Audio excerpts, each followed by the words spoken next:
don't know who the fuck loses their job when they put chicken sauce nuggets in the bag at McDonald's, but if you are one of those people, we need to get it together as one. I don't care who's becoming president. I don't care who the chamber, who the cabinet is. I don't care about anything. We as Americans need to fight back against not receiving our nugget sauce at McDonald's. Man. I was told that if I wanted to check my order last night that I needed to pull forward. She was 16, but I told her to go fuck herself. So her dad's probably looking for me, honestly. Yeah. Like, I'll fucking sit right here and check it. If you didn't fuck it up, you have nothing to worry about. And she's like, it's all there. I said, give me my fucking barbecue sauce. 2 of them. She said, I'm going to give you 3. Hell yeah. I said, this stuff doesn't happen at Chick-fil-A. Hell no. It doesn't happen at Chick-fil-A. God. People are probably like, well, you don't need to be eating McDonald's, you fat shit. That's true. Thanks, Rob. I mean, nobody does. Not just you. No, it was me. I felt directed. I felt calculated and directed. I understand what you're saying. This is the fork in the road. It's been a lot of years that there was going to be a time sooner or later where you and I just like couldn't fucking be friends anymore. And McDonald's is just it's what come between us. It's the Walmart of fast food places. That's why they're inside Walmarts. Exactly. A lot of Subways now. That's true. But they're just as bad, though. Subway. Yeah, I fucking hate Subway. Yeah, it's awful. Like it. I'm one half of the Brohio podcast, the Delicious Nicolicious. And I am the other half. What's going on, guys? I'm Rob Dog. Hey. We're coming off a big weekend of a Zoom live show where we had friends from all over the world join us. Yeah, it was a great time. We did, Rob did this wild video game theory about the government killing us and stealing our bodies. Polybius. And then I did a exorcism mystery paranormal event about Dick Decker, Don Decker, whatever his name was. Big Dick Decker. Dirty Dick Don Decker. Dirty Dick, that's what, yeah. Then we performed a self-written murder mystery where the listeners had to guess who the murderer was. Then once again, good job on that. Right. Oh, thank you. No, that's you. That's McDonald's. Thought you were making fun of my McDonald's again. Nope. And then we ate some really hot shit. And I would like to say, Rob, I still haven't had any milk. We did a death nut challenge. You did really well. I went through all 5 nuts. I didn't have any milk. I was bleeding out of my face. I snotting, sweating. Then Rob had a little nitro, like a death gummy bear, and I forgot he even took it. Yeah, I went through 4, and then I almost got sick because I drank way too much fucking milk. So I had to give myself some time, and they wanted me to do the gummy bear, so I did the gummy bear. Turns out, if you drink and it wasn't the type of gummy bears I'm used to taking. No. If you drink a gallon of milk, half gallon, it's likely to don't church it up. It's likely to kill you. Oh man, it was rough. Ooh-wee. We have this episode this week. Usually when we're coming off something big like a live show or a Zoom live event, then the next episode gets really half-assed. That was not the case this week. This is a lot into this one. I thought you were going to say, and this week is just the same. You guys shouldn't be surprised. No, this is a good one. It's got a lot of audio content to go with it from the main character of the story. So hell yeah, a lot of good stuff going on with it. All right, first off, let's thank our new Patreon subscribers. If you are one of them, thank you. And let's go with first Amy T. has an Amy her last name wasn't on there. So Amy, thank you for your Patreon pledge. Dean M. What in my butt? Dean Watts, thank you, sir. Watts, yes. Misty Starkey. Sharky Starkey. You know, we grew up in a really small town just north of Dayton called Northridge. And they have a strip called North Dixie, and they say it's the home of used cars and titty bars. That's true. Well, God had enough of that shit about a year and a half ago, and he fucking leveled the whole entire township with a tornado. We call it the Memorial Day Tornadoes. Took a lot of strip clubs and used car lots with it, but there was one specific joint on the strip called Sharky's. Mm-hmm. The best thing about Sharky's is the front of, I only went in there once, and it was not on purpose, and this is right when I turned 18. It was a really bad experience, really poor experience. They got a lot of crackheads working in there, Rob. Sure. But the best thing about Sharky's is it was right by the road, so when I was a kid, we could ride past it, and there was a shark tank in the front. There was a big fucking shark, and the shark had panties in his mouth. Yep. It was like a stuffed shark. Or Hanging whatever. from the teeth, yeah. Yeah, there was panties hanging from his mouth, and every time we'd drive past it, I pull my little weenus out and I started trying to get it off. It never worked. I could Try never to fuck the shark. Yeah. I tried. And I said, when I get big enough, I'm going to ride my bike up here and take those panties. I never did that. But, it's... Those things are probably rancid. the stories those panties could tell. That was a disgusting place. Oh, shit. And last but not least, Jared Foley. Thank you, Foley. If you would like to have your name pleasured on the beginning of this episode, go to patreon.com/Bro Podcast. The gift that keeps on giving. Where you guys can... Yeah, it's like... Speaking of gifts that keep on giving, there's going to be one of those in this episode as well. Sweet. All right, let's talk about our funny newspaper article of the week that just came through about 30 seconds ago when Hell Rob yeah. was walking through the door. All right, I'm ready. Well, before we go to that, how did your asshole transition the next day after eating on the hot nuts? I did not have a single problem. I had many, many problems. Yeah. My wife went and got me baby wipes that I was having so many, many, many problems. Well, I didn't have any spicy shits, I should say. My asshole exploded right when I walked through the door, but besides that... That guy was too quick. Unless your digestive tract is like a straight 12-inch shot, like a... Yeah. Straight down, there's no way it could have went through that I think fast. mine was just from all the milk. Fucking half gallon, man. Yeah, man. I mean, I was sipping it. I mean, I wasn't like chugging it or anything, but still, I went through 3 glasses. My fucking butt was fucked up for sure. Yeah, you went in dry. It was a bad addition. Bad addition. You can tell I'm not You didn't even lube up at all. I'm a foreign lover. I don't know how to do this stuff anymore.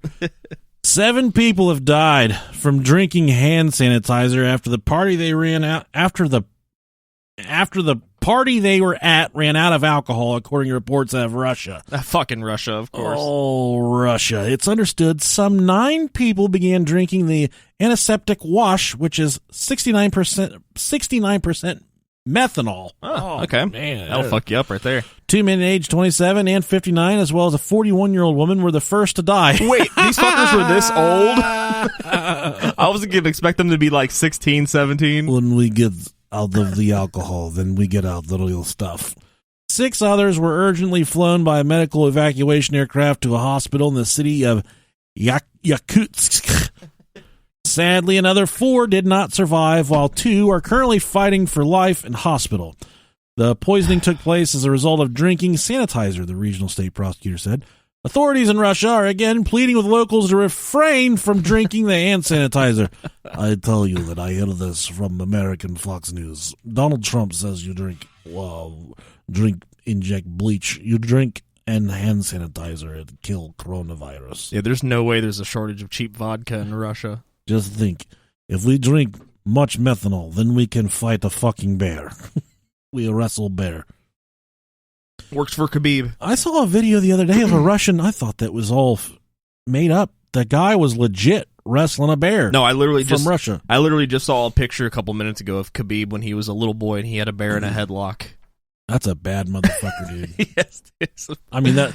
I'm talking about that bear for even getting in the ring with Khabib. Exactly. A lot of people aren't huge UFC fans that listen to us, but then I am. are a lot that are. Rob's the biggest. Yeah. I'm about in the middle. Only sport I follow. But Khabib, man, that's a dude to watch. He's bad motherfucker. I hate him, but ever since he jumped the cage and tried to fight the entire crowd after the Conor fight. Yeah, it soured a lot of people. Yeah, but there's talks, man. His last fight, he said he was retiring, but supposedly he's talking it over with his family, and they're trying to make him and GSP his last fight. Yeah, that's what his dad wanted. Yeah, his dad wanted him to go 30-0, but his mom wanted him to quit after 29. Since his dad passed away, he told his mom he would never do another one. That's what a guy, man. Speaking of heartache and despair, oh yeah, Joe Burrow passed away yesterday. Well, his leg passed away. Yeah. And as a huge Bengals fan, you know what that means. He's such an awesome guy, though. He is, dude. It's a bummer to see that this organization, after years and years, hasn't learned from their mistakes that they need to protect their fucking quarterbacks. I don't even fucking know anymore. Mike Brown, if you're listening on your fucking AM radio right now, he's the owner of the Bengals. He's like 145. He looks like Humpty Dumpty with erectile dysfunction is what that guy looks like. Fuck you, pal. Get a fucking line. Yeah, no kidding. All right. Well, we're going to go ahead and hop into this one because this is going to be a long one. Maybe not a long one, but there's a lot of content here. There's a lot of multimedia stuff to go along with it. Hell yeah. Perhaps.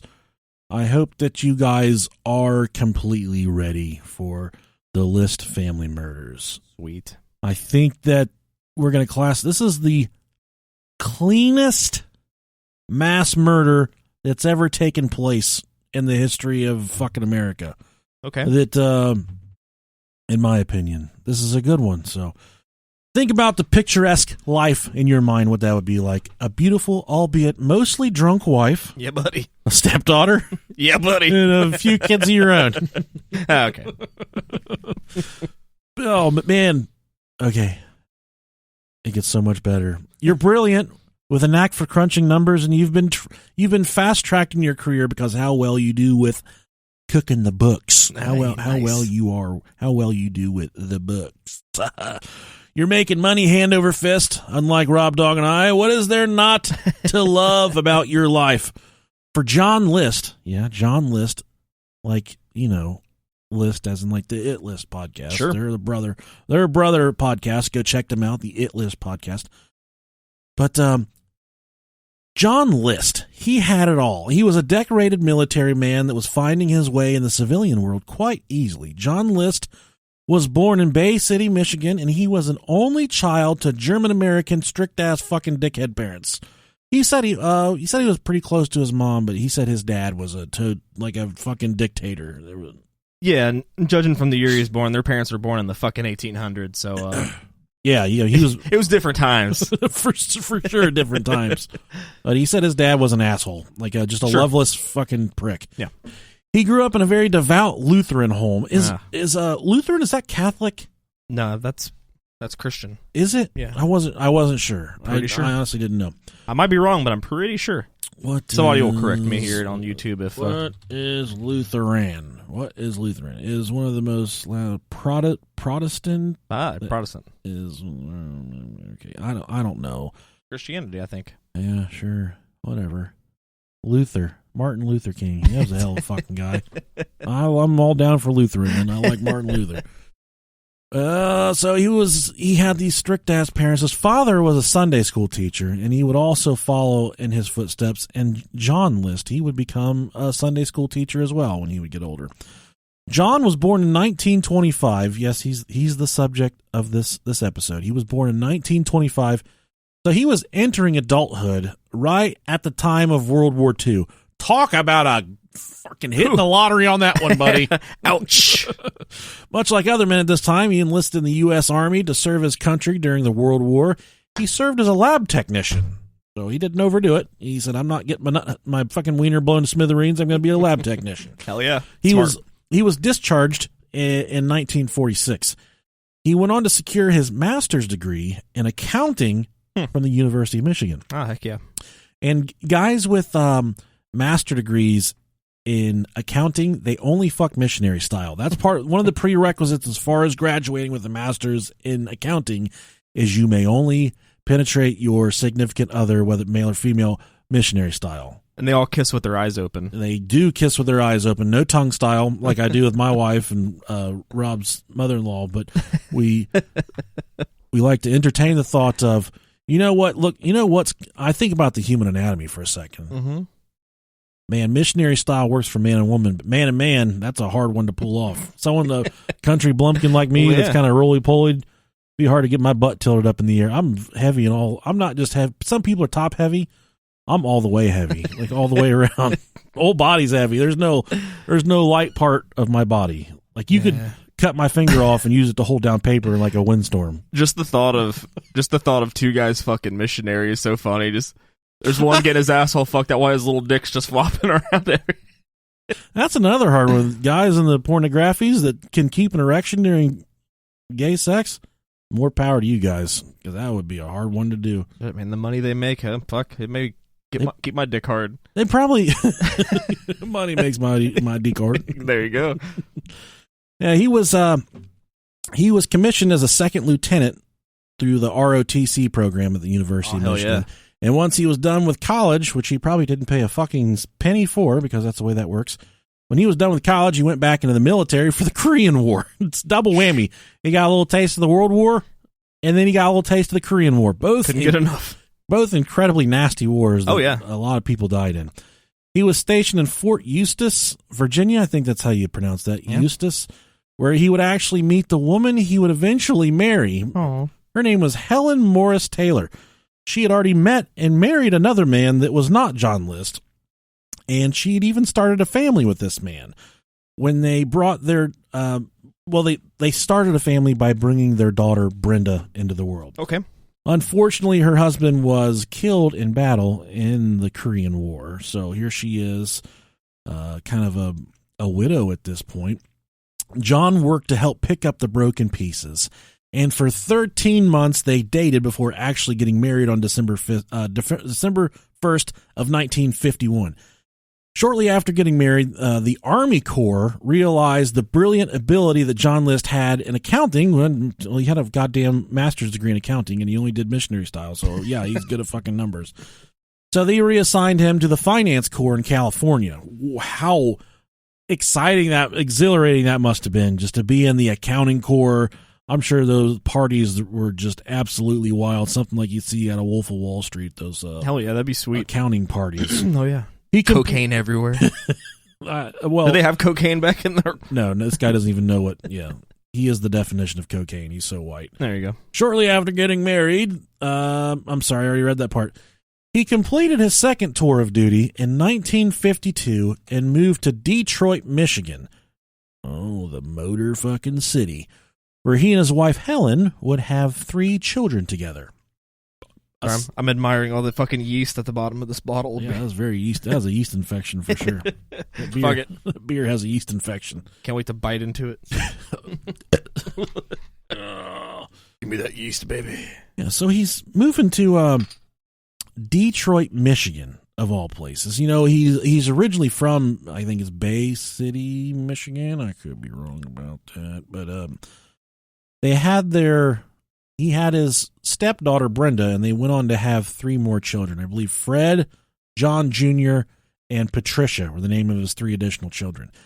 As the years passed, John would switch jobs several times, and I wrote here that it wasn't due to being fired, that he was just being offered better positions. But as further I got into the research, I discovered that, yes, he was getting fired from all these different jobs, but he had such a good resume and such a strong things backing his career that he was getting even better jobs even every time he got fired. So Hell yeah, man. Good for him. He'd get fired and he'd go to the next place like, look, I'm applying for CEO. And they'd be like, you got it, dude. But then all these places were like, this guy's fucking retarded. And they would fire him. And there was this big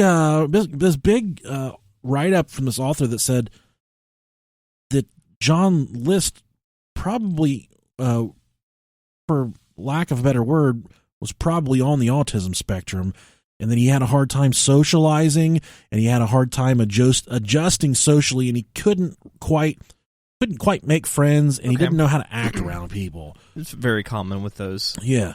Now, he was moving the entire family around a lot because he was getting all these different jobs and going to all these different places. He was going to Kalamazoo, wherever that's at. They probably got fantastic kangaroo salad there. He went to Rochester, New York, and eventually he settled in New Jersey. Jersey, like our friend Jersey Pete. But he was getting paid at all these fucking jobs. It wasn't like the family was suffering. And after a brief stint at Xerox as director of accounting services, he would move the family permanently to Jersey City, New Jersey, but not before some family issues started to rear their head. And I just want to set the table right now of how deeply devout and entrenched this man was in his religion. His entire life revolved around serving God and doing exactly what God desired. There was no other rule besides the Bible for this fucking dude. His kids were taught that that's the way they're supposed to live, and that's exactly how he wanted his family to live. And if they weren't doing exactly what the Word of God asked them to do, live by the book, die by the book, then he was getting pretty pissed off. He was not a happy camper, much like his father, who was a devout Lutheran as well, strong followers of Martin Luther King. a Lutheran. I don't think that's right at all. It works. Okay.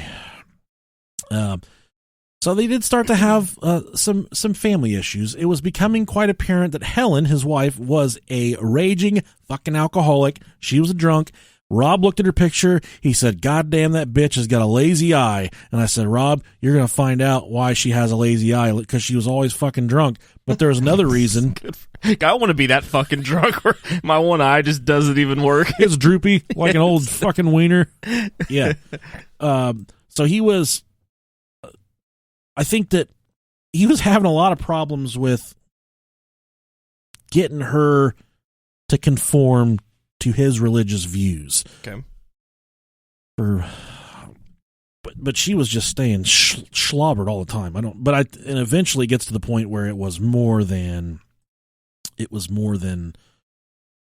Man, that just alcohol. That just totally scared me because I didn't see the link up for this. Yeah, I know. And I was like, "Oh shit, are we recording?" Yeah, right I would now? have fucking sucked a wiener right now. I got the backup recording, so we'd have been okay. That's true.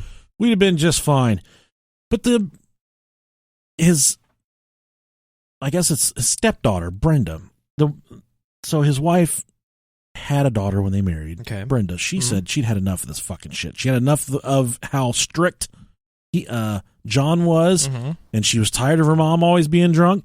So she found a man. She got married and she left the house, which was kind of that was kind of tough on the family handling that. But things to go back to when John and Helen first got married. So before they even got married, she told him that she was pregnant.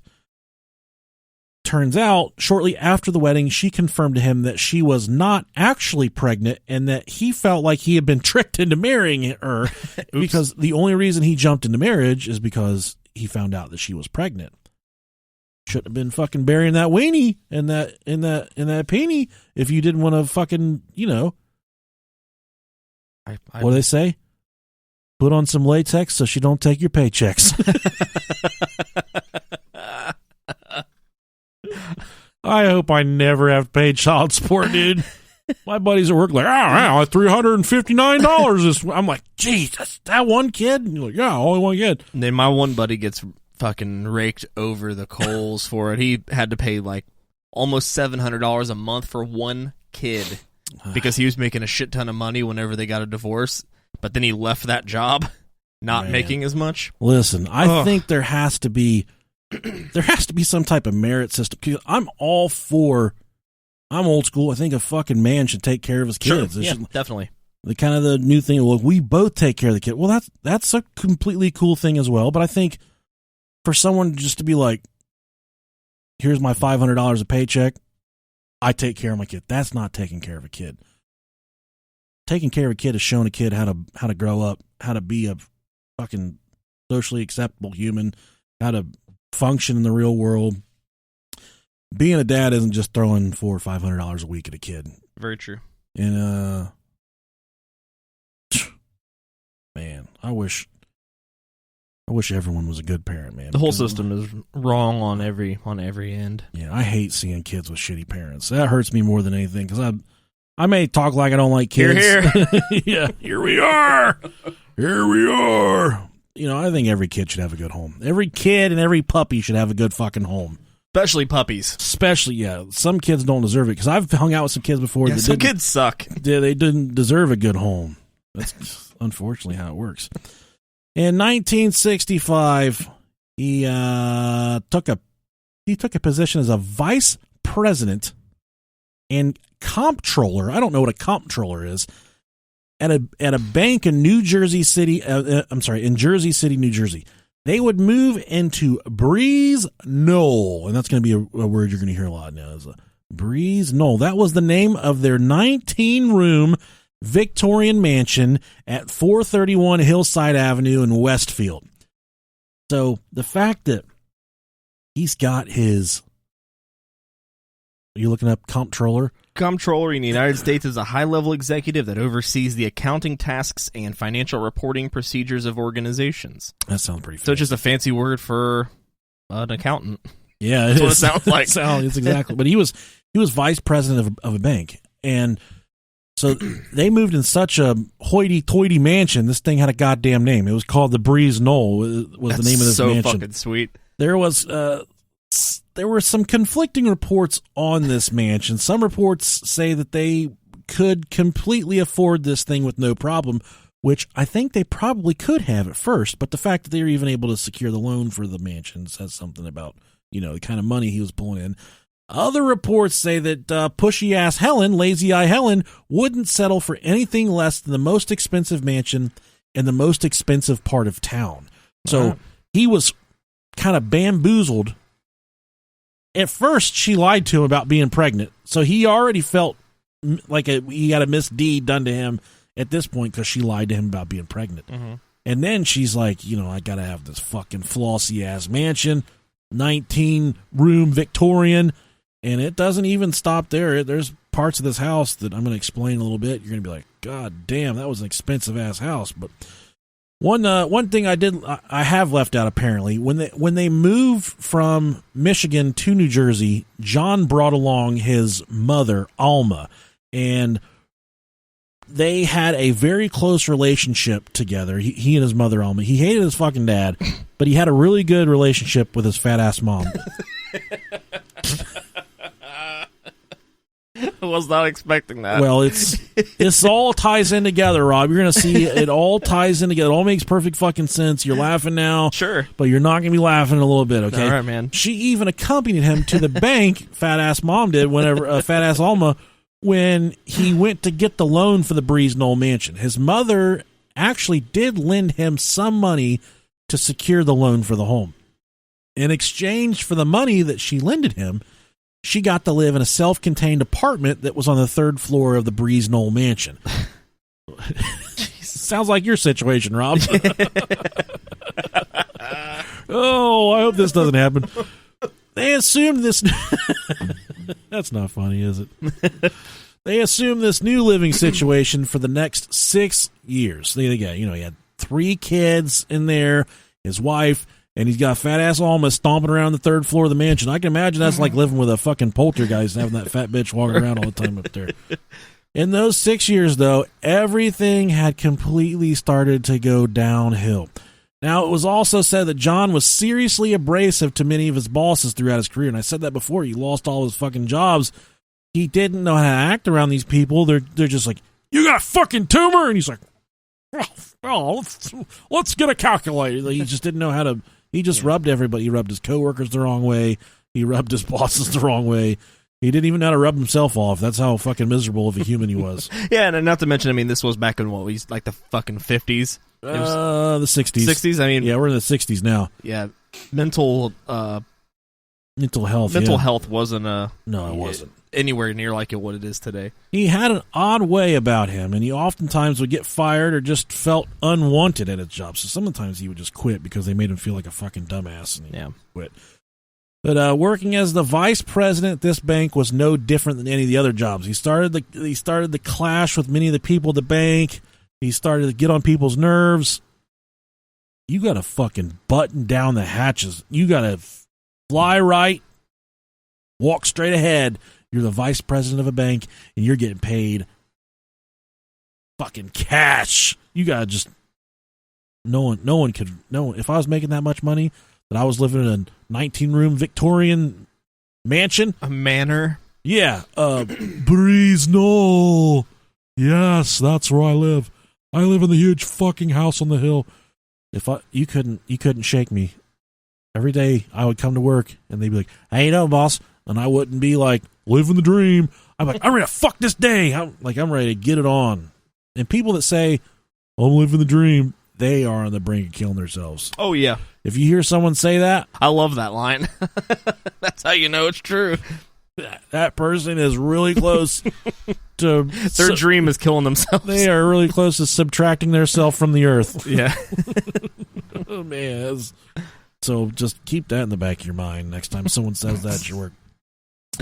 But the people at the bank, they just couldn't really understand his personality. They'd finally had enough of his shit, so they fired him at the bank. Aww. So he lost this job that provided him this huge mansion, The noble thing to do at this point for him would be to pack up all of his shit at the bank and go home and come clean to his drunk ass housewife and be like, "Hey, fucking lazy eye Ellen, I fucked up today at work. I fucked up bad." And but he didn't do that. He was afraid to go home and tell his wife what happened. That was not exactly the plan that John had in mind as far as going home and telling her what happened. To me, he seems like he's possibly some type. He's an antisocial. He seems like someone that's probably afraid of confrontation. So he's probably afraid of the confrontation that he would have with his wife. I've been there before. It's like you fucked up. You spent more money than you should have or something, and you need to tell your wife, but you're just scared. You're just like. But I was even the same way when I was a kid. When I would fuck up and I'd be afraid to tell my mom, like, no. They give me this was the worst. I fucking hated when my dad did this shit. He would do this all the time too. Oh man, it's so funny hearing these stories about your parents because like I know how they are now. Like I knew them back in the day as well, but like now I know them like a lot better. Yeah, it's hilarious. This shit fucked me up. They're like the nicest people in the world. Not when I was a kid. They were throat cutters, dude. They were different. My dad beat the fuck out of me with a rake. My dad never beat me. With the stick of a rake. No, my dad never did that. In the front yard. My dad would just fuck me a lot. I'm just kidding. He never did that. I'm glad he's dead. Jesus. Oh, man. Well, my situation I'm talking about, so now when my kids go to school, they're like, I need lunch money. And I fucking get online and I put like $20 on their books. It's just like putting money on an inmate's books at the prison. So I put money on their books. But when I was a kid, my dad would leave me $1.50 on the nightstand or on the end table, and I would take $1.50 to school, and I'd pay cash money for my lunch when I went to school. Hell yeah, baller. Yeah, dude. We lived a block away from a candy store that served. Oh man, it was the best. That served cheeseburgers, rib sandwiches, candy. It had penny candy. That was Chico sticks. Mm-hmm. Cowtails. That was like the neighborhood hang. They had everything. And if you were lucky, if you could find someone drunk enough, they would buy you fucking scratch-offs or booze. Oh, whichever. they did not care. I was there at like 11 years old. I could have had booze if I wanted. It didn't matter. Yeah. But it was called, first it was called Bill's, but then it was called Bud's Corner Market. Yeah. So my dad would do this fucking shit where he would leave a $10 bill on the table. Mm-hmm. I got 5 days of school. Lunch is about $2 a day. 2, 4, 6, 8, 10. I had $2 for every day. So he would put a $10 bill that was supposed to last me the whole week. Sure. I would get lunch for $1.65 on Monday, and I would take my fat ass home. I would get off the bus and I would walk straight to the candy store. Straight to Bill's. And Bud would be like, "You want a burger?" You want a burger, fat boy? I know your ass wants a burger. I know you're here for burgers and Chico sticks, you fat little fuck. And this dude would sit on an upside down like 5-gallon bucket, just hemorrhoids fucking hanging out of him, sitting there all, I'm like, yeah, I had a cheeseburger today. and the cheeseburgers were like $1.50 or something. Mm-hmm. And I remember one day they would cook the beef and then freeze it, and then when you wanted it, they would just microwave it and put it on a burger. And one day he's like, for like 80 cents more, you can do a second patty. I'm just like, oh my god! So, he's like playing to his audience. Yeah, he was, dude. Oh, he was a porky little fucker too. So that day I got a fucking double, and then by Tuesday for lunch, I didn't barely have enough to buy lunch at school. Like the rest of the week. Yeah. So then that night, I'm just laying there panicked, dude. I'm just like, what the fuck, man? What the fuck? I'm used to be so mad. So like 11 o'clock after my parents went to sleep, I climbed down out of my bed. I've never told my parents this either. I climbed down out of my bed and I got my little brother's jeans he was wearing that day. I took his fucking money. Motherfucker had like $8 because he only bought lunch for one day. Please tell me you bought more cheeseburgers. I did, dude. I was at a You still didn't have money for lunch. The next day, I got chicken sandwich at school. Oh, and then man. I got on the bus and I bought another double decker. He's like, "You want a second patty again today?" I just put fucking like $5 up on me. Yeah, buddy. Yeah, pack it on there, bud. We're going to get a pouch of the Big League Chew today, too. I got a little extra. Man. I mowed some lawns. It's fucking February. I mowed some lawns. Got some extra money. My dad's going to call me and be like, you're fucking stealing lunch money, brother. And I remember my little brother got in trouble, too. He's like, I don't know where I went. He's like, maybe someone stole it out of my pants. And then my mom's like, who would steal it out of your pants? My fat ass did. But we went back to the $2 a day schedule after that. We kept on dismissing, losing all his money, $10 at a time. You started going hungry at school. Yeah, he said, you fat fucks. Well, he said, pretty much me, you fat fuck, you're going to get $2 a day. That's all you're getting. What a sad story. Oh, that's so funny. What a hardworking man. He didn't frown at all. He just said, here's some more money. And the thing is like, if I'd have been like, told my mom, hey, I want burgers tonight, she would have made burgers every single night. Right. But the fact that I just like a grown up, walk my ass down to the carryout and buy myself a burger when I'm in the fucking, 4th, 5th grade, felt like the shit. I felt like King Dingling. Sure. They had glass bottle Cokes there too. Yeah, man, that place was the shit. It's such a hole in the wall, like yeah, crappy ass place, but it was the thing you did when you were a kid, like in that neighborhood. Yeah. Oh, I don't know how I got to that from where we are now, but he was afraid. Talking about scared to tell your parents stuff. Yeah, he was afraid to tell his wife that he'd fucked up at work. So instead of admitting his failure, he continued to get dressed every day and go to work. He would put on his clothes like he was going to work, and then he would drive to the train station. Just fucking sleep. He would ride the train a few stops, get off and walk around, and then ride a different train, and then he would come back at the end of the day. And I don't know if this guy listens to the podcast or not. I think he and his wife are past this, but they're dear good friends of the family. But he lost his job, and he was afraid to tell his wife. Mm-hmm. This motherfucker was going to the library, like the local library, every day. And he would just sit on the computer at the library because he didn't know where to go. And he would tell her he lost his job. I hope he doesn't listen. I'm not saying his name, but every day he would just go to the library and chill. And my wife told me about it. I said, "What the fuck? He's gonna get fucking murdered. He's gonna." So it's better just to come clean about these types of things. Man. It's a, it sucks. I mean, how long are you going to do that until you're like, hey, you didn't get paid this week, honey? Oh, shit, I guess I got to talk to HR. Yeah, I'm pretty sure that last check was the last one. The last one we got, that's the last paycheck. What have you been doing for the past 2 weeks? Oh, I got a job at the library as a volunteer. I'm a stay-at-home son now. Eventually, he was able to secure another job, albeit this was a much, much lower paying job than he was accustomed to as a vice president of a bank.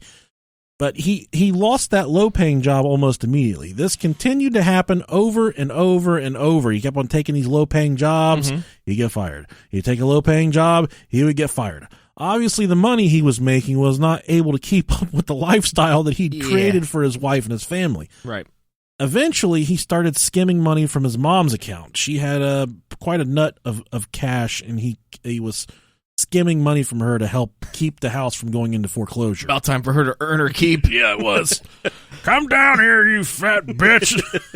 By 1971, he was practically completely bankrupt. Oh, that sucks. This was only 6 years after they moved into the Breeze Knoll mansion. Wow. And here's our first snippet of audio of John List. God, look at that cross eye. Holy shit. Yeah, his wife had a really lazy eye. She was trashed. She's ripped right there. But in this interview, he's in his 80s, I believe. So just keep that in mind. This isn't what he sounded like his entire life. Look at those kids. I guess I was sort of beaten down, from the failures that I had had. And I was ashamed to let anybody know. He would get... So he said he was bummed out from all, like, just letting his family down. That's why he was afraid to tell them. He was just... Like the failures, he just didn't want to tell them. I completely sympathize with that. It sucks to let your entire family down, dude. It's like a humiliating thing. It is, because you're supposed to be the one. Yeah. And but devout Lutherans believe that poverty itself is absolutely a sin, and it presented a deep moral crisis for John List because morally and religiously he couldn't go on welfare. It was too humiliating, and it wasn't the aspect of going on welfare wasn't like sinful. Mm-hmm. His father had created such an environment inside his brain growing up that you must always take care of your family, and if you don't take care of your family, you will be shunned from the world. You will never, ever amount to anything if you can't take care of your family. So in the back of his mind, he's hearing his dad, like, if you can't take care of your fucking family, you're not even worth being alive. You shouldn't even be around anymore. But by this time, when he lost his job, he had 3 teenagers in the house. Much like today's day and age, the kids started becoming interested in things that weren't necessarily things that John were interested in himself. You know, so right now I hear songs coming from my preteens room, and I'm just like, that is the dumbest fucking shit I've ever heard in my life. And kids are just into shit that we're not into, and it's gonna. There's some whores in this house. There's some whores in this house. Yeah, like that. Some of that. Yeah, some WAP. Yeah, WAP. WAP. There is no WAP being played in my preteen's bedroom. I promise you that. My son this morning, last night, he was like, "Dad, look how bad this kid is." And it was this little kid. He was dressed in a Spider-Man outfit, and he was playing one of the Spider-Man games, and the Spider-Man did like his little backflip and landed in a superhero position. And he was like, oh shit, I can do that shit, watch. And it was like a little 5-year-old kid, and he did a backflip and landed it in the superhero position. And he was like, see, I did that shit. And I was like, beat that kid's ass. Dude, you can't let your kids just run wild like that. This ain't Hulkamania. We can't be running wild doing shit like that, you know. God, beat your fucking kids. So someone else doesn't have to. What's heartbreaking for John, his daughter Patricia had expressed her interest and intent to go into acting once she left high school. John believed that this was a very dirty and corrupt way to live your life as far as his religious views. He thought actors were the scum of the universe. It was a very sleazy way of making a living, and it wasn't something that he thought his daughter should be doing. Sure. He was also starting to hear rumors that his daughter Patricia was dabbling in witchcraft, and she was experimenting with marijuana. Oh no, not marijuana! La-da-da-da-da. She was smoking it. She was snorting it, shooting it, smoking it. She was doing it all, man, with the marijuanas. THC. Don't get started with the marijuanas. And he was hearing the rumors and the rumblings going on that she was smoking reefer, which everybody was smoking reefer in the late 60s. Everybody. Even my dad smoked a bong in the 60s. I don't know that for a fact. I'm sure he did. I could see your dad getting down. No, he was born in 58, so I would say about 1970, 1971 is when he started to hit his true stride. If he grew up in Northridge too, he was smoking weed. He didn't. He's from this town right here. Oh, okay. Yeah. He's still smoking. He was getting it from the kids. Yeah. No, I remember whenever we were helping him clean out the garage one time, my older brother found a bowl and a toolbox in there. Uh-huh. And this bowl was so old it disintegrated in my brother's hand. Hell yeah. But my brother started making fun of my dad, and my dad's like, that ain't my fucking shit, boy. That ain't my fucking pipe. Oh, smoke crack, man. But he goes a drawer down and just finds a bunch of needles. That's the shit right there, boy. Man. Oh, so he's got this daughter that's like smoking marijuana, doing witchcraft stuff. So at this point, you can imagine how utterly fucked up this family is. And you gotta think about this in your head for a second. The husband's like 2-tour war veteran, World War II, Bible thumping, Korean War, fucking murderer, just killed people in the war. The mom has an eye so lazy that it can't even get up for work in the morning. She's fucking drunk all the time. He's presumably got the family so upside down in debt, and there's just no money, and they're living in this huge mansion. So you can imagine what the environment was like in this house at this point. These kids are probably so fucked up and just don't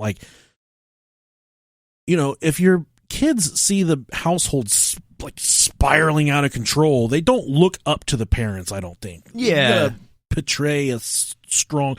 My kids... There's fuck, you gotta hold it together. Come on, guys. Yeah. We're fucking kids. And he got to the point that he's telling these kids, you kids need to go get jobs to learn maturity. But he really wanted them to get jobs so they could help pay the fucking bills because they were so messed up with the money. while things were obviously going bad for John and his children, things were about to get even worse for Lazy Eye Helen. Since moving into the mansion, she had hidden the fact that she was suffering from blackout migraines and passing out. Yeah, no. And from looks of the picture, she was definitely fucking blacking out. She hit her head a couple times. She had a migraine for sure. Her health altogether was deteriorating at an exceptionally fast rate. She had many of these health complications from John on top of being a raging fucking drunk. Mm-hmm. She's got all these health complications that are just compacting on top of all of it. It was even reported that she was experiencing near complete vision loss in her right eye, which looking at that thing, I could definitely tell. In order to sedate herself, she was drinking heavily and she was becoming dependent on tranquilizers. Oh, jeez. Yeah, it's a bad bitch. Apparently, before her first husband died in the Korean War, he gave her a little parting gift. And what do I mean by a parting gift? In the winter of 1968 through 1969, tests revealed that she had contracted syphilis. Oh, no. Oh, how did she get that? It had reached the stage of tertiary syphilis, which I looked up tertiary syphilis. Is that where you fuck a turkey? No, yeah, it's a turducken. Different. Okay. This tertiary syphilis, these fucking people's faces were falling off and shit. Apparently, when you get syphilis... There's different strains of syphilis? Apparently there is. If you don't catch syphilis soon enough and just let it go, it turns into this. Your fucking eye goes lazy, because that's why her eye was so messed up and lazy, and she looked like a catfish because she had syphilis. Like a hammerhead shark. It was like tertiary syphilis. It turned into... Their faces start to fall off, dude. That's how What the fuck? That's how bad syphilis can get. Yeah. If you've had syphilis that bad, send us an email, brohiopodcast.com. If your face has ever fallen off from syphilis, we want to hear from you. And yeah, I did look up the pictures. It's quite disgusting. It takes many years for syphilis to rear its head after you have contracted it. So okay. She got the syphilis from her husband that was in the Korean War, and it didn't start to show itself until many, 15, 20. Fucked one of them little Korean boys. Right, exactly. He said, I like you. Oh, God, what's the fucking, it's an Asian little boy joke. Oh, God. It's so bad. I can't remember. Even if I could remember it, it would be too bad to say it. I'll remember it and tell you when we're done. Okay. Now, to save herself the embarrassment, she stopped going to church. Some believe this was due to her mental instability, but some believe that it was to save herself he'd lost his job and they were kind of losing all their money. She was just embarrassed to go to church, live in the fanciest house on the block. Yeah. And at this point, John would not put his mind to rest. He has a daughter dabbling in witchcraft and injecting marijuanas. His wife is living off tranquilizers and Bud Ice. I presume she was drinking Bud Ice. Anyone with an eye that looks like it's doing 50-pound curls is definitely drinking Bud Ice. He has presumably lost every penny to his name, and bankruptcy is completely inevitable. But being a deep man of faith, John just cannot fathom the thought of the family being dependent on welfare and charity. One thing that John did think about was taking his own life, but this is what he had to say about that. Okay. I felt that if you committed suicide, you would automatically go to hell. Right. And that's what he believed in his faith. How fucking stimulating does he sound? So he's, like I said, he's really old in this interview, but that's John List himself. He's not alive now, but something interesting that someone that I've kind of been talking to on the YouTube comments here just said. They said, my super Mormon coworker showed me your podcast. Hell yeah, that's awesome. Yeah, wait till we do one day we're going to do an episode about the Mormon cartel battle going on in northern Mexico. It is a wild one, dude. They're fucking killing each other down there. It's great. It's super. Why are there Mormons in northern Mexico? Brohio will have the answer for that. Hell yeah. Yeah. So, and that's what he had to say about, he presumed that you kill yourself, you automatically go to hell. Yeah, and I think that's pretty much the narrative. Yeah, it's the ultimate sin in his eyes. So, John, being the thinker that he was, meticulously, and he was OCD down to the core, man. Meticulously, painlessly worked out a huge plan to solve all of his problems. So he had an answer to all of his problems at this point. We're about to take you through that plan real quick. Sweet. On the morning of November 9th, 1971, the children had made their way to school much like they did every other day. Nothing was out of the normal that day. I had just gotten myself so convinced that this was what I had to do that I was going to go through with the whole program. And what was that program, you ask? Well, Helen woke up and she came downstairs for her morning coffee. Just like every other morning, John and her made small talk, presumably getting up, and at this point, he would start to get ready for work. This time, though, was a little bit different. John retrieved a 9mm automatic pistol that his father had given to him. He walked up behind Helen, and he shot her in the back of the head, killing her instantly. Damn. This is his wife with the lazy eye. This is not her. This is him talking about it. I came back in, said a few words to Helen, and went into the front room. Then I came around back and shot her in the head. I'm surprised he's able to blow her head off with a puny little 9mm. Puny little wiener. That big ass head. No, you gotta shoot her a bunch of times to get her to die. Fuck. No, he didn't. After he killed her, John placed her body on top of a sleeping bag. Well, he placed her in a sleeping bag, and he dragged her into the grand ballroom of the Breeze Knoll mansion. He laid her beneath the stained glass Tiffany ceiling. Oh, come on. That's just overdoing it. No, wait, it gets better. Come to find out later, I'll leave this information out right here, and then I will tell you later why it makes sense. Okay. So he laid her in the grand ballroom of the Tiffany stained glass ceiling. He then proceeded to go upstairs to his mother's apartment. When he arrived upstairs, his 84-year-old mother, Alma, fat-ass Alma, asked about the noise downstairs that she had just heard. John gave her a very vague answer. He gave her a kiss, put the gun to her left temple, pulled the trigger, and killed her instantly as well. That's gangster. She got over and greeted me and gave me a kiss, and she said, "What was that noise?" At that point, I felt like a Judas, having kissed her too. And I said, "Oh, it must have been some noise out in the back. That's why I came up to see her going into the attic area." And as she got to the doorway, I killed her. So he shot his mom in the temple. Whew. At this point, he smoked his wife in the back of the head, killed his own mom. Smoked his meatloaf of an in-law. It wasn't his in-law. This was his mom. Oh, his mom. That's right. Yeah, this is his own mother, man. He had a really close relationship with her as well. Damn. But he found out that his mom was too big for him to drag all the way to the ballroom. Jeez. I told you, fat ass Alma. They called her Alma the Llama because she was as big as a llama. That's why they gave her that little sweet nickname.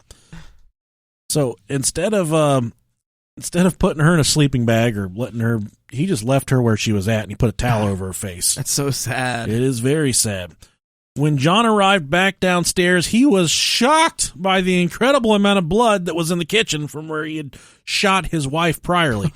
Well, yeah, you shoot someone in the fucking head, they bleed. He spent a substantial amount of time cleaning up all of the blood in the kitchen. Here's what he has to say about that. I was very surprised at the amount of blood that drained out, and I think there was some shell casing, and some of her false teeth had gotten broken and were out on both the table and on the floor. I cleaned all that up. So, God, this is a fucking cold-blooded murderer right here. He's talking about this so matter-of-factly. And he's kind of hard to understand. He's sounds like Jim Ross, but he's got a little bit of a... Yeah, he had the cerebral palsy. Sounds like you got a flat tire on the back end. He's just dragging everything along. Yeah, it's like post-seizure. Yeah. Or, post-stroke. Stroke. There you go. And he's talking about it, and he says that her false teeth had been knocked out after he shot her in the back of the head, that her pieces. Her teeth were in pieces all over the floor. Gosh. And everyone knows how much I fucking love teeth. That is no bueno. I do not want to think about that for even 10 seconds. Especially false teeth. But he had a very meticulous plan, like I stated before. After he cleaned up the kitchen, he proceeded to write notes and make phone calls to his children's teachers, his boss, and others, telling them that there was a plan being put in place for him and his family to go tend to a sick relative in North Carolina. And I do believe the actual fact was Helen's mother lived in North Carolina, and she was indeed sick, so this was verifiable. But he went to the post office and he mailed the letters out. And that tells you how that's very telling of the times right there. That he wrote these letters to his kids' teachers and his boss, and he dropped them in the mail. He didn't. There's no electronic mail. He just had to go to the post office and drop them off. But while he was at the post office, he put a stop mail delivery request for his address for the mansion, so the mail would not pile up at the house and people would become suspicious, because that's a good indicator.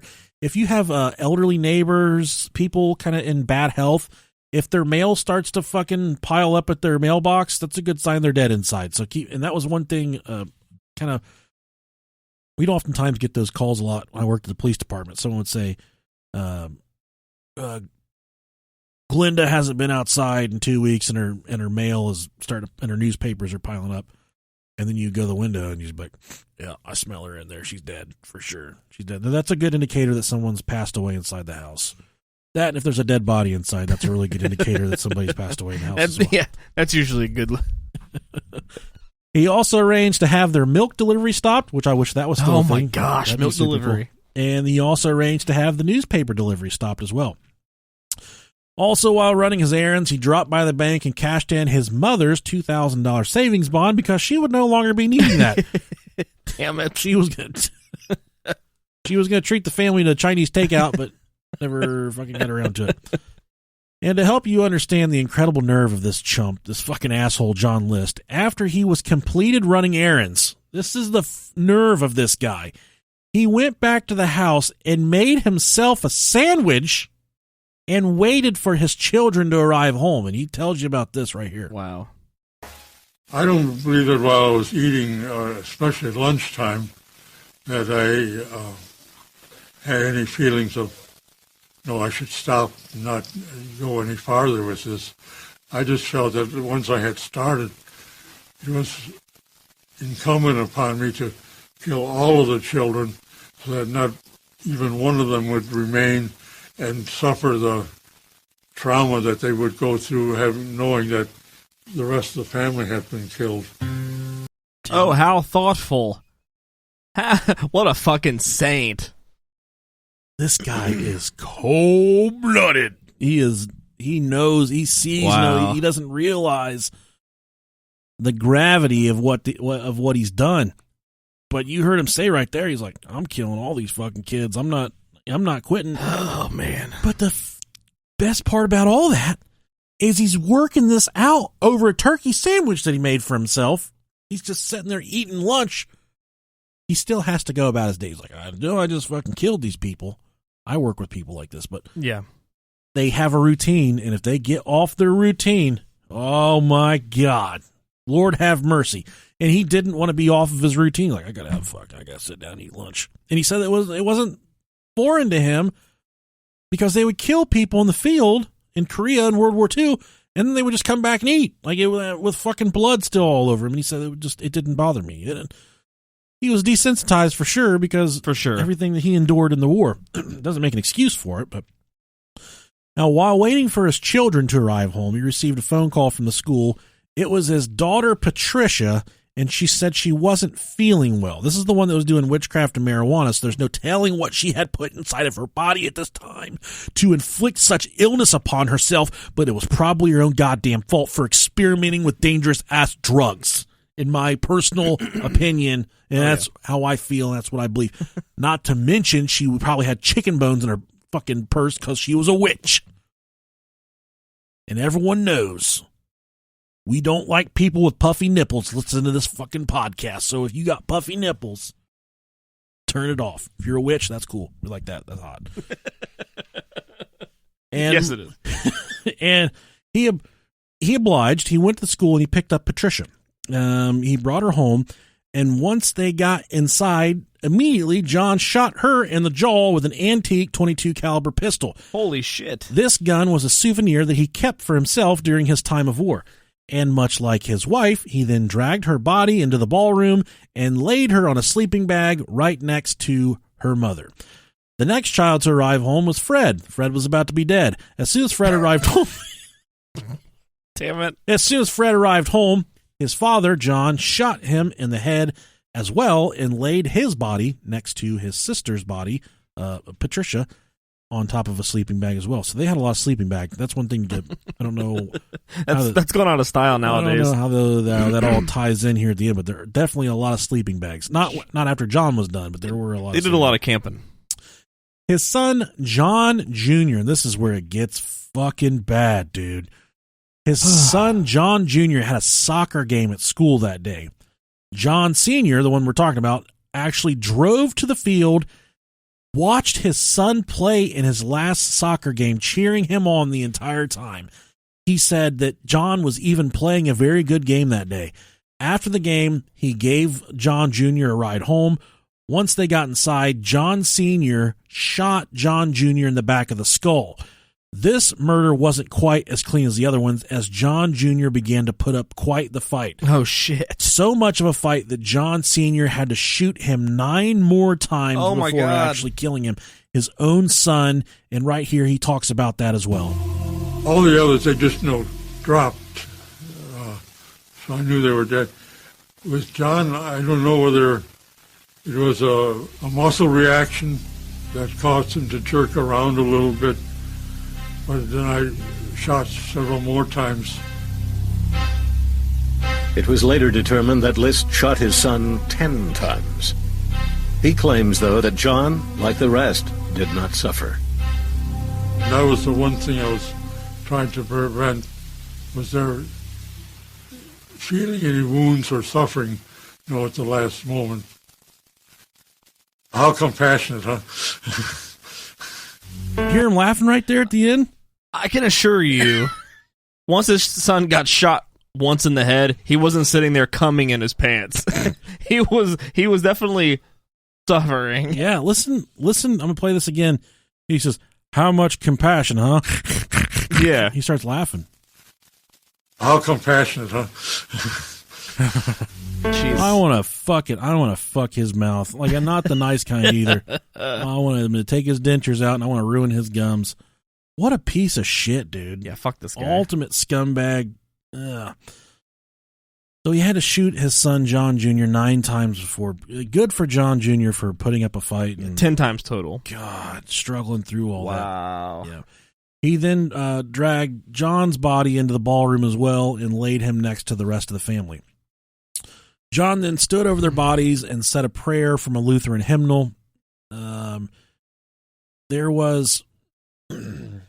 There's another snippet right here of audio from John. I think after I had shot John and cleaned up, I felt such a measure of relief that this plot that I had was carried out without being interrupted. That I more or less relaxed after that. He was... Oh, okay. That's good to know. Glad you were relaxed after wiping out your entire fucking bloodline. And that's what he said, man. He's just like, I was at peace with it. I was happy that the fucking plan, the biggest hitch in his entire plan was the last person he shot jitterbugged a little bit after he got shot. He fucking flopped around like a dead fish after he got shot a little bit. Because I can assure you, he was probably dead after the first fucking bullet to the back of the head. And he was completely at peace with everything he had done. Wow. So much so, he was such a fucking anal retentive asshole. He worked to clean up all the blood that he had created at the crime scene the best he could. After he was done cleaning up the blood, he made himself dinner and sat down to eat the dinner. Dude, fuck this guy. Seriously. Having been in combat, we were out killing and fighting, and then we'd come in and have something to eat. I think that's what allowed me to eat peacefully in the room that I had killed my family. Ah, cool. So he was trained for this. He after he was done with dinner, he did the goddamn dishes and then he went to bed. In a later interview, he said that he slept better that night than he had slept in many years. Oh, my God. That night, I may not have slept 100% soundly, but I think I got probably a better night's rest than I had the night before all this happened. Okay. He was cool with it, man. Now, the next morning, he started working towards an escape plan, and he had put a lot of meticulous planning into this. Most of the time, murderers don't really have a plan after they commit. They're just like, their goal is to work towards killing someone. Yeah. And then the plan doesn't go any further than that. Like, oh, I actually killed him. Now what the fuck do I do? John here, he had a plan. Now, at this point, he turned the air conditioning down in the house as low as it would go in order to preserve the bodies and keep them from stinking and alerting neighbors. Okay. He turned on every light in the house and turned up his favorite radio station, which is some kind of classical bullshit. So any intruders might think that someone was indeed inside the home. It was then that he decided he was going to write a 5-page confession letter to his pastor. Now we have that letter right here. It says, I am sorry to add this to the additional burden to your work. I know that what has been done is wrong from all that I have been taught, and that any reason that I might give will not make it right. But you are the only person that I know that, while not condoning this, will at least possibly understand why I felt that I had to do this. I wasn't earning anywhere near enough to support us. Everything I tried seemed to fall to pieces. True, we could have gone bankrupt and maybe gone on welfare too, but that brings me to the next point. Knowing the type of location that one would have to live in, plus the environment for the children, plus the effect on them knowing they were on welfare was just more than I could and should endure. More than they could and should endure, I'm sorry. I know they are willing to cut back, but this involved a lot more than that. With Pat being so determined to get into acting, I was so fearful as to what that might do to her continuing to be a Christian. I'm sure it wouldn't have helped. Also, with Helen not going to church, I knew that this would harm the children eventually in their attendance.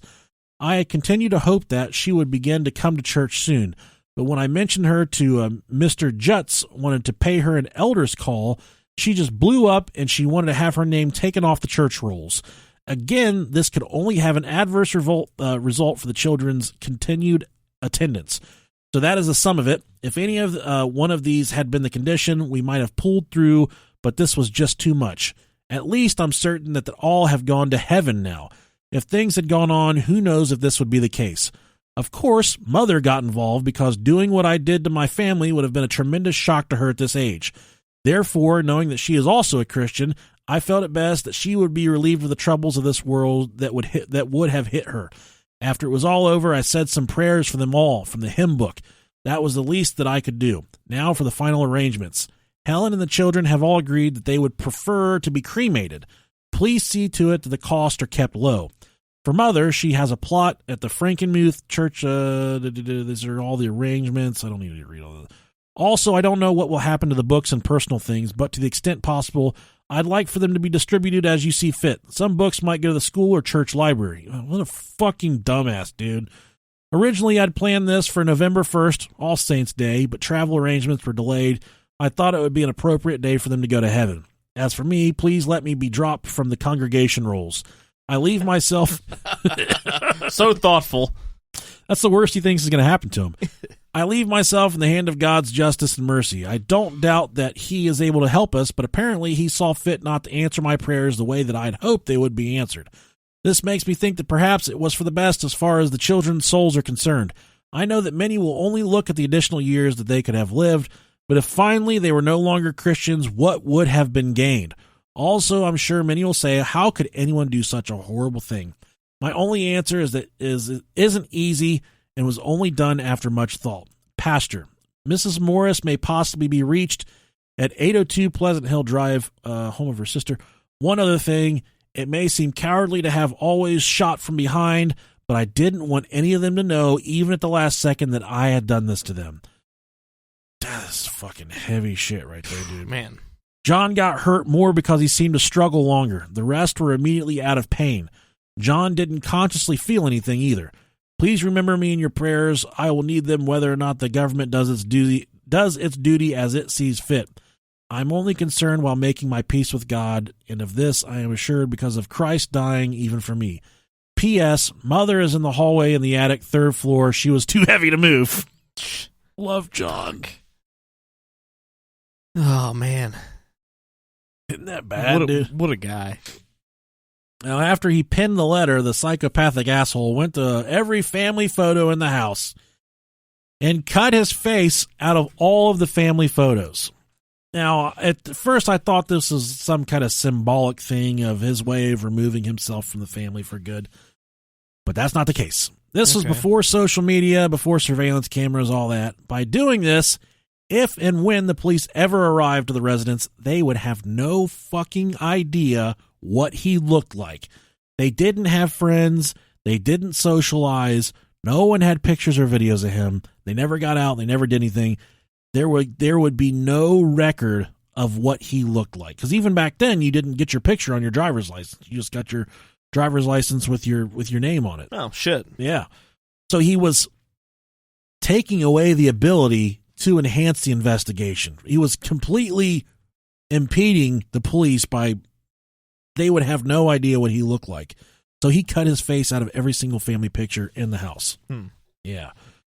He then hopped on a bus. Well, before he got on to throw them off his trail even further, he left the house and he locked the door. Then he drove to the JFK International Airport and he left his car there. He didn't get on a plane. He then hopped on a bus back into the city. From that point, he took a train to Denver, Colorado. He went and stayed in a motel and he created a new name for himself, Robert Clark. He even applied for a new Social Security card, which he got. Oh, shit. And he started his new life as a short order cook, cooking burgers at a little diner on the outskirts of town. Man, things were so much easier back in the day. Jesus. All while he was starting his new life, the old Breeze Knoll mansion sat full of dead bodies.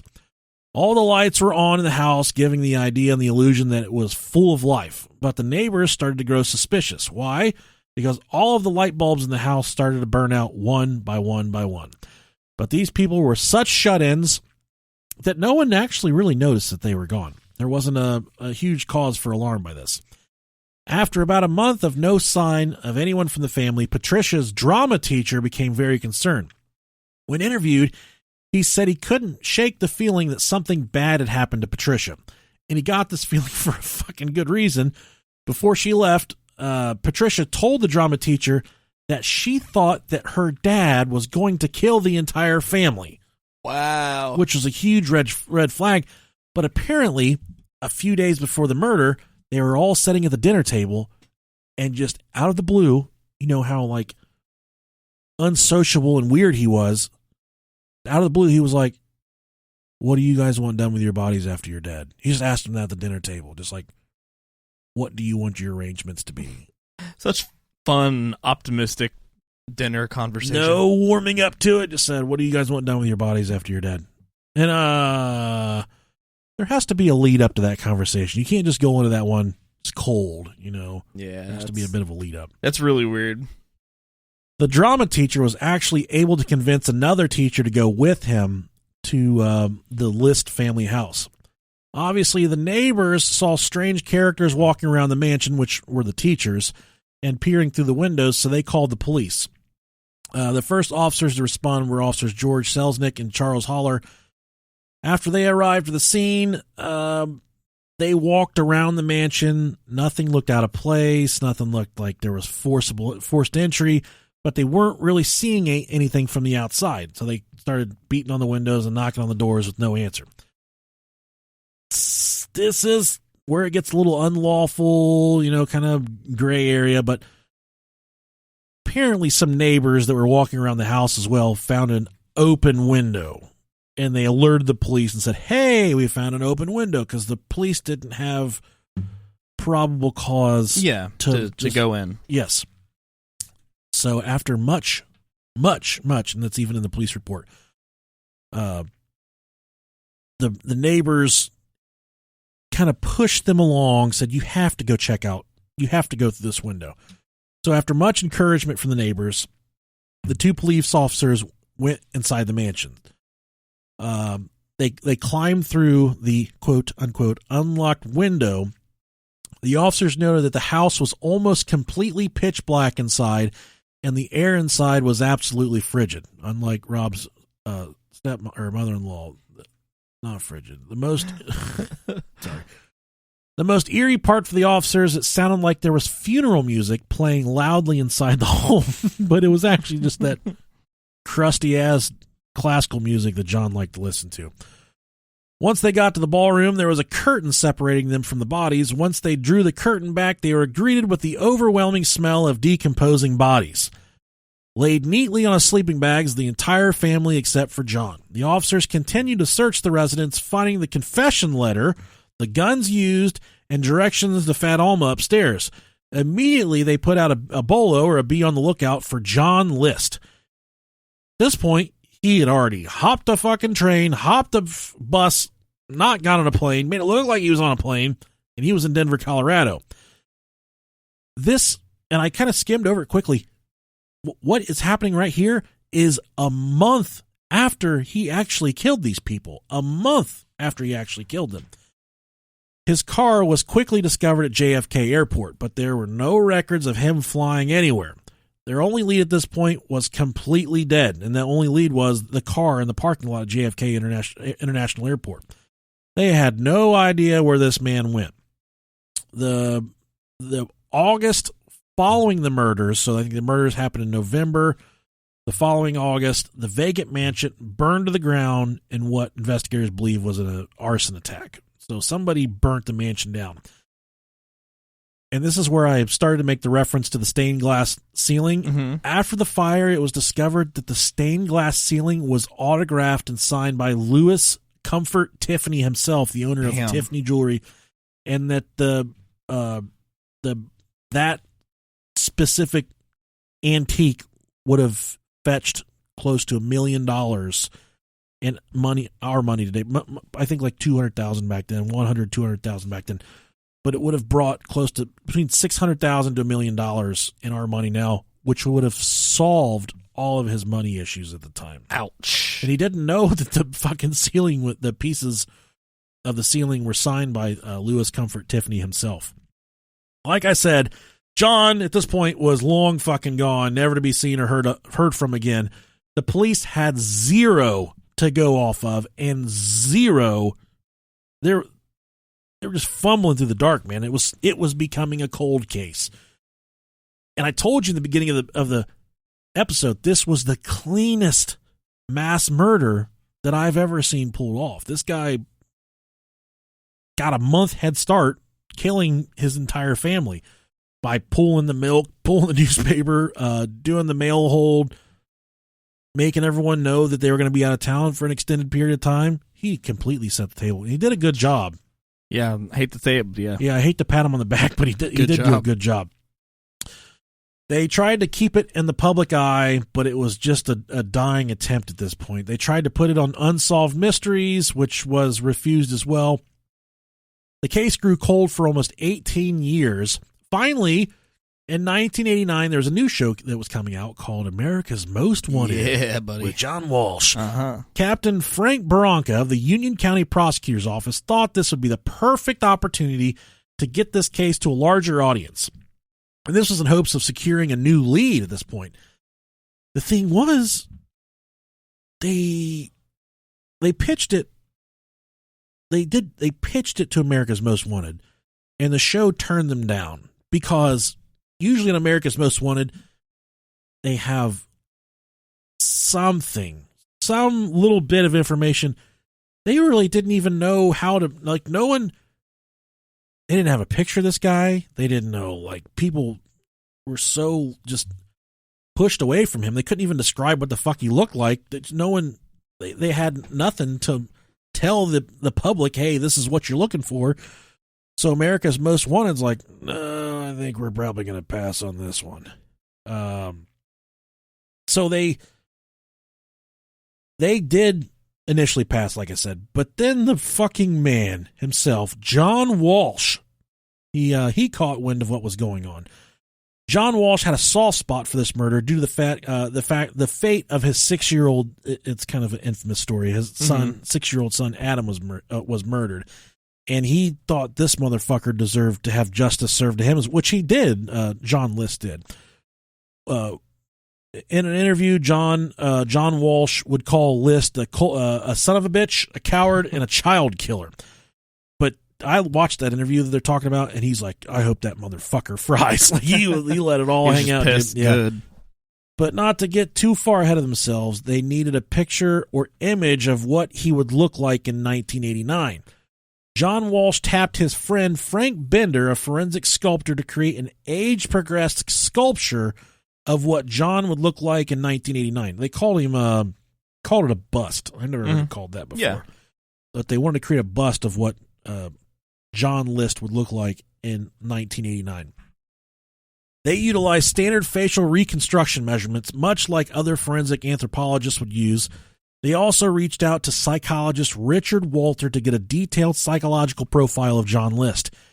He went as far as getting pictures of John List's parents to see how their faces had aged and compared them to what he thought John would look like at the age. Well, he would be like in his 60s at this point.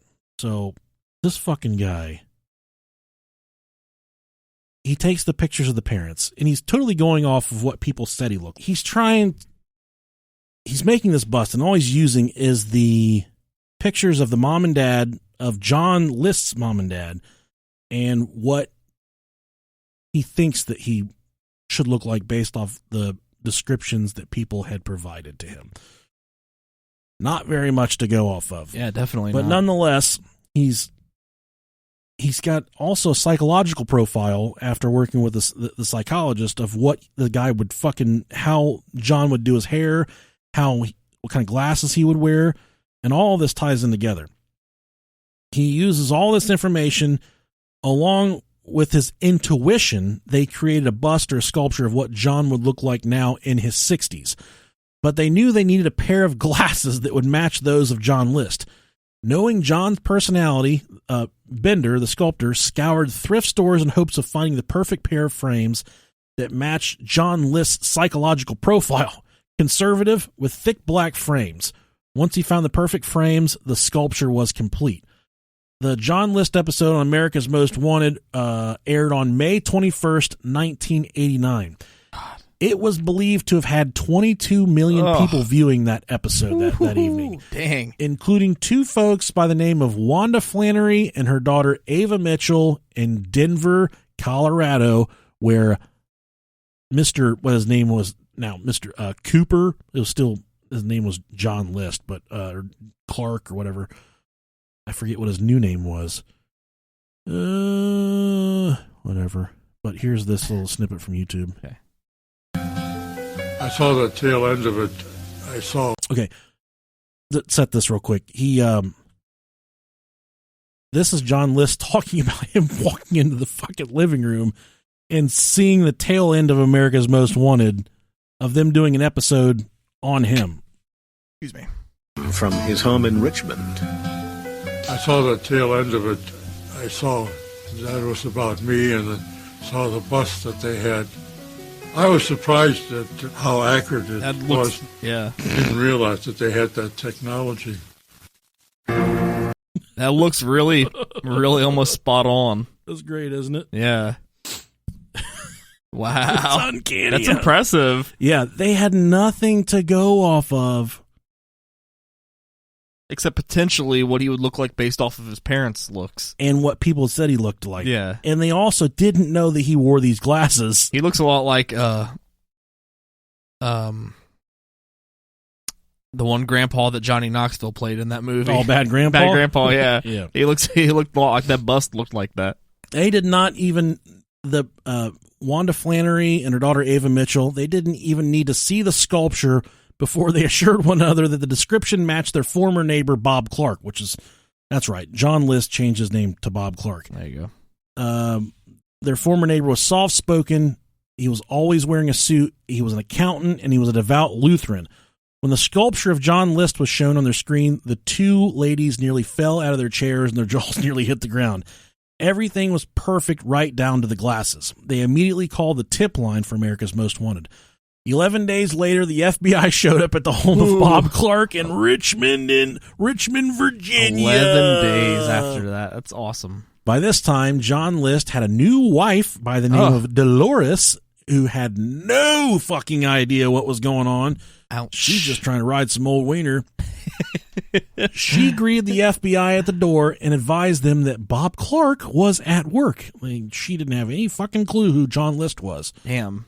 John List met Dolores at a church function. John List was again a Sunday school teacher at this point, and he also ran the church carpool, driving fellow churchgoers back and forth that could not drive themselves back and forth to church. The FBI then responded to the alleged place of employment of Bob Clark. There, they met the killer face-to-face for the first time. They asked him if he was Bob Clark, to which he replied yes. They asked him if he was John List, and he vehemently denied that. He even continued to deny it after his fingerprints were found to be a match to the prints taken from John List when he applied for a handgun permit. Oops. John List was eventually arrested and charged with 5 counts of first-degree murder. Fuck him. His trial began April 2nd, 1990, almost 18 and a half years after he murdered his entire family. During the trial, sorry, I just get a little death nut in there for a second. During the trial, List was diagnosed with obsessive compulsive disorder. This was a diagnosis given by court psychiatrist. His defense argued that this made him only guilty of second-degree murder. They also argued in court that the day the bodies were found, all that evidence was admissible because the police entered the residence unlawfully. Because you will remember that the neighbors summoned them through the unlocked window. That probably wasn't an unlocked window. Yeah. During the trial, John testified that his financial difficulties had reached a crisis level in 1971 when he was let go from the bank. He couldn't bear the thought of sharing what transpired with a job to his family. List also testified that he encouraged his children to get part-time jobs so they could learn responsibility and maturity. In actuality, he was just trying to keep the family financially afloat. I saw the tail end of it. Okay, I already played that fucking part. Whatever. The court-appointed psychiatrist said that List only solved he only had 2 possibilities to solve the problems that he had. Either accept being on welfare or kill his family and send their souls to heaven. That's what he said to the court psychiatrist. Mm-hmm. Here's the link. I'm looking at it. I kept thinking about it for several weeks, I'm sure, maybe even a month. And my final solution was that if I would kill them, that would save them from any problems. Yeah, he sure saved them from a lot of problems. What a saint. And this is from Wikipedia. Welfare was an unacceptable option. He reasoned because it would expose him and his family to ridicule and violate his authoritarian father's teachings regarding the care and protection of family members. Finally, on April 11th, after 9 hours of deliberation, the jury found him guilty on all 5 counts of first-degree murder. They gave him the maximum sentence of 5 consecutive life terms, because the death penalty, he wasn't eligible for that. The courtroom cheered for joy when his sentence was read aloud. John Walsh was pissed off that he was not sentenced to the death penalty. After several appeals, he finally gave up on the legal process, living out the rest of his life in prison. And what does John List have to say about his life in prison? I have a job that I enjoy doing, and I feel I'm contributing at least something here. I feel it's safer in here than being out in the public, the way some people drive with road anger and these people that just kill people at random. Oh, yeah. I'm much safer here. Isn't that the sickest fucking shit you've ever heard, dude? Yeah, you got to worry about all the people killing people at random. All the angry driving. Now, he did die. John List died from pneumonia at the age of 82 on March 21st, 2008 in a New Jersey facility. And he said that hopefully this is what happens whenever he gets to heaven. I think I will go to heaven. I don't know what the situation will be in heaven. They will remember what I did to them? Certainly, if we're all in heaven, I'm sure we would forgive each other for whatever harm we had done to each other here. He said we will forgive each other for whatever harm we did to one another. If heaven is real and if that happened to me, I would be so fucking salty. I'd be like, motherfucker, you killed me. Yeah, dude. Like, I don't want anything to do with you in That's this life or fucking the terrible. afterlife or any of that shit. Now listen to this mindfuck right here. All right. This is from Wikipedia. In 1972, List was proposed as a suspect in the D.B. Cooper air piracy case because of the timing of his disappearance Oh, okay. 2 weeks prior to his airline the airline hijacking. Multiple matches to the hijacker's description and the reasoning that a, quote, fugitive accused of mass murder has nothing to lose. Another factor that made List a suspect was that Cooper demanded $200,000, which would have been enough to amortize the mortgage of Breeze Knoll and List's other debts. List was questioned by the FBI investigators after his capture, but he denied any involvement in the Cooper case. While his name is still occasionally mentioned in Cooper articles and documentaries, no direct evidence implicates him, and the FBI no longer considers him a suspect. That's pretty cool. I think he's too fucking stupid to pull off that D.B. Cooper thing. Yeah, It definitely. would be really cool if it was him. Wow. I hope whoever the D.B. Cooper I hope that that's the only crime he committed his entire life, and I hope that he sailed off magically to wherever his Me too. special place was. I hope it wasn't John List. I usually don't root for the bad guy, but in D.B. Cooper's case, I kind of do. Speaking of bad guys, this John List fucking asshole, Sure. probably the ultimate of all bad guys. Yeah, fuck that guy. Fuck him, but a clean murder, cleaned it up real good. Even the broken teeth, he cleaned it all up. He did a good job of taking care of everybody. What a fucking tool. Even sat down, had himself a little sandwich. Oh, yeah, I got a sandwich. Kind of sandwich you think he made? He definitely strikes me as a corned beef guy. Corned beef hash. I don't know. I expected some, like, fucking backwoods things, like fucking bologna and macaroni or something. Bologna and macaroni. That's the nastiest shit. Bananas and ketchup. My wife, sometimes she'll get a wild hair. She'll eat peanut butter, banana, and mayonnaise sandwiches. See, peanut butter and banana I fucks with, but Yeah. mayonnaise I can't do. Nah. Listen, I don't know if I told you about this, but I started doing this a few weeks ago. When you're making a grilled cheese, Okay. use mayonnaise instead of butter. Okay, on I've the heard of bread. that. Yeah. Oh my God, it transcends everything you've ever had in your entire life. Okay. It's incredible. You got to try it. It's worth one shot, Rob. Okay, sure. So what do you think of the John List family murders? Fuck him. I'm glad he's dead. Hopefully Patricia got all the marijuana she wanted. And if there was a heaven, I hope his parents, or I hope his kids booted him. Yeah. All right, well, thanks for joining us on this episode of the Brohio Podcast. As Thank you. always, I'm one half of the amazing gay duo with the cream spot, a.k.a. Delicious Nicolicious. And I am the left nut of the nutsack. I am Rob Dog. And this guy over here on the right is nice Bill Wilkins, and he's 73 years old, and he died in his own shit. Thanks for joining us on this special episode. Thank you very much. We love you guys We're very, gonna- very much. We're going to break all the records in the entire world of podcasting with this episode. We're going to make love to every one of you. Tell them the good. I fucking love you.